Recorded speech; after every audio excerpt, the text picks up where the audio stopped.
தமிழுக்கு நிகர் தமிழே, தமிழனுக்கு நிகர் எவரே. 2 அடியில் நம்மால் எதுவும் செய்ய இயலாது என்று எண்ணும் மனிதனிடத்தில் 2 அடி குரலில் எதையும் நம்மால் செய்ய முடியும் என நம்பிக்கையை ஊக்குவித்தது திருக்குறள். வணக்கம் ஐயா.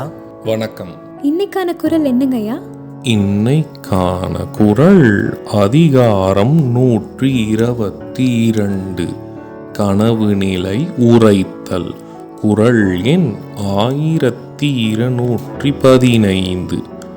நனவினான் கண்டதூவும் ஆங்கே கனவும் தான் கண்ட பொழுதே இனிது. இந்த குறளுக்கான பொருள் என்னங்கய்யா?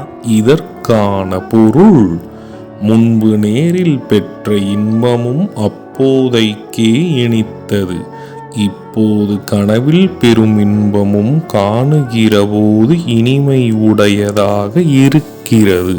இதுக்கு ஒரு சின்ன உதாரணம் சொல்றீங்களா?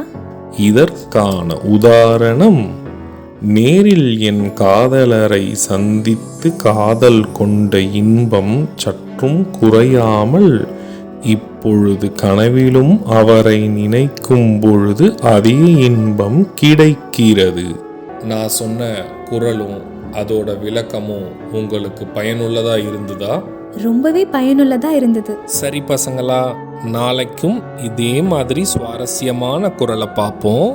நாளைக்கும் இதே மாதிரி இன்னொரு குறள் பத்தி தெரிஞ்சுக்க ஆர்வமாவும் இருக்கும்.